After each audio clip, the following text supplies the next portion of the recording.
आमतौर पर कांग्रेस पार्टी बिहार में आने के बाद एसआईआर की बात लगातार कर रही थी, संविधान की बात कर रही थी, दलितों की बात वहां पर कर रही थी और उसके साथ साथ गरीबों की भी बात कर रही थी।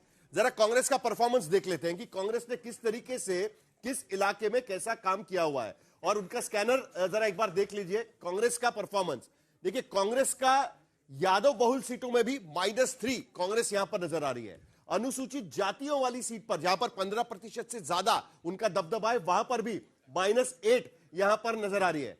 ओबीसी बहुल सीटों पर भी -8 वहां पर कांग्रेस का परफॉर्मेंस नजर आ रहा है। ठीक है साहिल, एक बार आ रहे हैं उस पर 14 नवंबर के दिन सिर्फ 4 सीटें आ रही है, यही सब कुछ पूरी कहानी बता रही है। और नीरज बबलू हमारे साथ बीजेपी के नेता और मंत्री जुड़ रहे हैं, हम इसके बाद पूछते हैं। नीरज बबलू रागिनी जी से पहले जल्दी से पूछ लेते हैं ना कि भाई ये परफॉर्मेंस देखकर आपको क्या लगता है कि देखिए आपका जो गढ़ है उसमें भी आप कहीं ना कहीं बोल तो रही हैं। अब उन्होंने पहले ही सवाल में कहा कि मंथन करेंगे, तो मंथन यहां पर भी कर सकते हैं। रागिनी जी बताइए। देखिए, साम दाम दंड भेद की राजनीति के बावजूद, चुनाव आयोग की संलिप्तता और संरक्षण के बावजूद, 10,000 रुपया 1.25 करोड़ महिलाओं को चुनाव के दौरान पहुंचाने के बावजूद आपने क्या बोला कि कांग्रेस पार्टी संविधान की राजनीति करती है, संविधान के बारे में बोलती है, दलितों पिछड़ों के बारे में बोलती है। गलत है क्या? हम जनमुखी राजनीति करते रहे, जनवादी राजनीति करते रहे, बेरोजगारी को, शिक्षा को, स्वास्थ्य को, पलायन को मुद्दा बनाया और वो मुद्दा हम बनाएंगे, आगे भी बनाएंगे। मैं इतना ही कहना है आपसे रागिनी जी, लोकतंत्र की सबसे बड़ी खूबसूरती वोटर है, नेता नहीं है।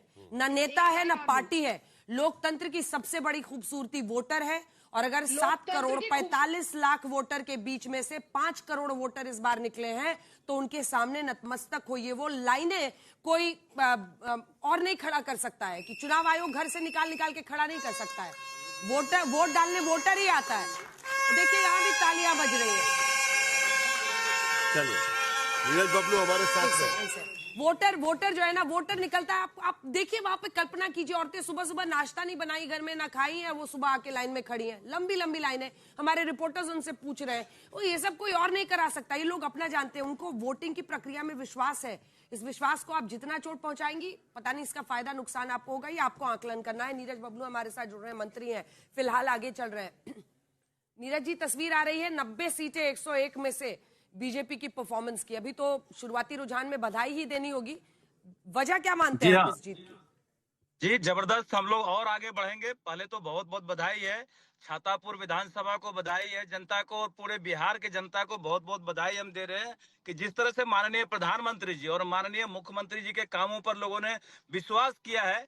जो माई समीकरण था महागठबंधन का, वो ध्वस्त हो गया और माई समीकरण जो हमारा एनडीए का था वो हिट हो गया। जो महिला और युवाओं का जो हमारा गठबंधन बना था वो हुआ है। लोग विकास के नाम पर वोट किए हैं, लोग यहाँ पर सुरक्षा के नाम पर वोट किए हैं। बिहार जिस तरह से आगे बढ़ रहा है, लोगों ने जबरदस्त अपना थंपिंग मेजोरिटी दिया है। लोगों को बहुत बहुत धन्यवाद, बहुत बहुत शुभकामना है।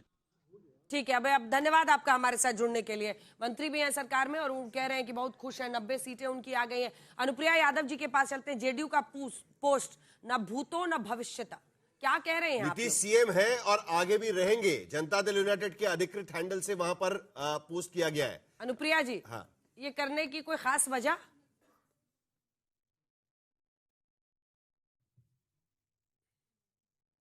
अनम्यूट। हाँ नहीं, अंजना जी, ये बिहार की जनता को धन्यवाद दिया गया है कि आपने जिस चेहरे पर भरोसा जताया वो नीतीश कुमार जी का ही चेहरा है। लाख प्रयास करते रह गई आरजेडी और कांग्रेस के लोग, ये नेगेटिव पॉलिटिक्स करने वाले लोग जो हैं। रागिनी जी कह रहे थे कि हम सबसे बातचीत कर रहे थे, लेकिन बिहार की जनता को पता था कि बिहार की जनता नीतीश कुमार जी के शासनकाल में सुरक्षित है। वो महिलाएं, इनको 10,000 ये लगता है कि प्रोत्साहन राशि है, बट महिलाओं को जिस तरह से नीतीश कुमार जी ने 50% आरक्षण देकर के राजनीतिक सुचिता की जगाई और बेटियों को 35% रिजर्वेशन देकर के नौकरी में आगे किया, कि आज महिलाओं को पता है कि नीतीश कुमार जी अगर रहेंगे हमारे नेता के रूप में तो हमारा विकास होता रहेगा। अगर जंगल राज की ओर दौड़ेगा बिहार, तो बिहार के लोगों को अगर नौकरी का जो वादा किया गया है उसे उनके जमीनें छीन ली जाएंगी। इसलिए ये जनमत और ये मैसेज बिहार की जनता को बधाई देने के लिए कि आपने पुनः नीतीश कुमार जी के चेहरे पर विश्वास जताया। और देखिए जो परफॉर्मेंस, अनुप्रिया जी, मैं जरा डिकोड कर दूं। अंजना ने जो सवाल पूछा है उसको थोड़ा डिकोड कर दूं। आप तो सरल तरीके से वो सवाल ले रही है। उनका पूछने का मकसद ये था कि नीतीश कुमार मुख्यमंत्री है, मुख्यमंत्री रहेंगे, तो ये कई बार आप बोल चुके हैं, एक बार फिर ट्वीट करके आप किसको बता रही है? जनता ने तो फैसला दे दिया, आप किसी को स्पेसिफिकली मैसेज देना चाहती है कि नीतीश कुमार ही मुख्यमंत्री बने रहेंगे तो बता दीजिएगा। वही था ना, डिकोड करके मैं बता रहा हूं सवाल सिर्फ आपको। ठीक है साहिल जी, आप डिकोड कीजिए, कोड कीजिए, लेकिन मैं बताऊंगी, आप देख रहे हो कि बिहार का मतलब ही नीतीश कुमार है। और अगर नीतीश कुमार जी की मैं बात करूं, ये मैसेज आप अगर कह सकते हैं तो मैंने फिर कहा कि मैंने बिहार की जनता को हमारी पार्टी ने धन्यवाद दिया है।